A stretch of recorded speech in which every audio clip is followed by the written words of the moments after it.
Welcome to another edition of History 102. And today what I want to do is I want to give you some things to think about for dealing with Chapter 22 in Worlds of History, thinking about imperialism and colonialism. And in the process, maybe we'll get some high-quality discussions on the discussion board. Maybe you'll learn a few things in the process, and we can get those exam scores up and all that kind of good stuff. So, between the video today for Bridging World's History, between the material in Traditions and Encounters, your textbook, and Worlds of History, your source book, which most of the course is revolved around, the big questions for the day are: what is colonialism? What is imperialism? For our purposes, they're the same thing. All right? Same thing. Some slight differences when you get in the advanced stages of history, but for our purposes, same thing. So what is colonialism? What is imperialism? Be sure you can answer that question. Now, colonialism has many different types, many different eras. And the type and the era that we are looking at during this, for this material, is focused on the years between 1850 and 1930. Now, that's a little long in my opinion, but it's going to work for us nonetheless. Because really what we're talking about is a historical era known as the New Imperialism. All right, now keep that in mind, the New Imperialism. And more often, the New Imperialism is dated either at the opening of the Suez Canal, 1869, or at the Berlin Conference of 1885, where Africa was carved up. That's typically the beginning dates. 1850 in terms of Worlds of History, fine. The end dates are usually used as the beginning of World War I. All right? Our book has chosen to use 1930. Not a big deal. And again, this gets back to our first or second discussion on periodization schemes, and different historians carve it up differently so we can talk about it. But anyway, what I want you to be able to talk about is this period that more or less encapsulates the later part of the 19th century plus the first 2 decades of the 20th century. If that era is known as the era of new imperialism, what makes it new? Something very specific makes the new imperialism new. And you need to know what that is. I'll give you a hint. It has to do with the 2 historical processes we discussed in the last chapter. So think about the connections between the material that we dealt with last week and the new material that we're dealing with this week. Now, the video from Bridging Worlds of History, that deals with imperialism in Brazil, imperialism in South Africa, and imperialism in East Asia.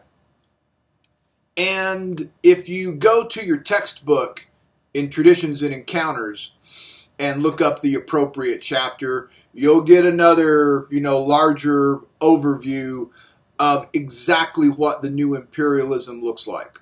Okay? I want y'all to do that. I want you to get a grasp of what those historical interpretations are.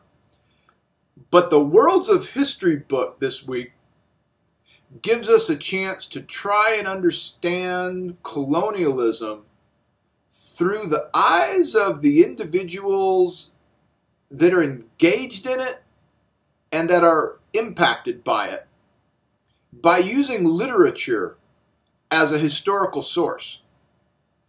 So, y'all are pretty good at summarizing the historical interpretation offered by the video. In fact, y'all are a little too good at it, because many times that starts to get repetitive. But once we have the historical interpretation offered by the video, summarized, compare that historical interpretation to the one that you get from the documents and worlds of history. Now, the interpretations don't necessarily have to agree or disagree to be interesting to talk about. It could be that the different interpretations focus on different things and tell us about different things. And I think that's what you're going to find when you're looking at the use of literature as a historical source. So pay attention this week to the authors. Some of them you will be familiar with. Some of them you should be familiar with. And even the ones that you are familiar with, you might not really know very much about them. I encourage you to use Professor Google and look these people up. See who they are. See where they lived. See what the circumstances were under which they wrote these documents, these pieces of literature. Now, in some cases, Riley provides that for us. But anyway, so I want you to be able to, look at these pieces and read them. Read this literature as a way of gaining insight into history. And we're going to focus on the era of the new imperialism to do it. So, as you read, as you watch the video, but as you read the literature, I want you to be able to provide some general characteristics of the new imperialism.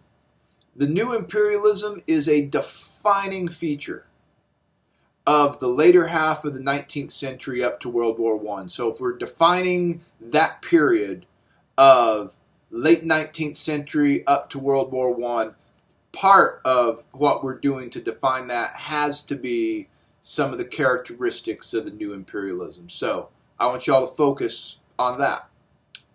Additionally, I want you to think very carefully about the advantages and the disadvantages to using literature as a historical source. And I think that might be a good side discussion for us to have. What kind of things did you learn from literature that some of the more straightforward primary sources, such as the report to the House of Commons that we had for last week, how are they different? How are they different? What are the advantages and disadvantages to using historical literature as historical sources? And maybe does it require you to think about it or read it a different way? Did you like it? Did you enjoy using literature as a historical source? The class is going to be split on that. I don't know that you'll be split down the middle, but some of you are going to say, I loved it. This is a really fantastic way to learn about history because... And there's going to be a few of you in the class that are saying, I didn't care for it. I don't like historical literature because. That's a good discussion for us to have. The discussion should be focused on our sources in worlds of history. Having said that, that's all I got for you today. Carry on. As usual, you need to contact me, email me, call me at the office, drop by the office. We'll get in touch if we need to. Okay, that's it, and enjoy your historical studies.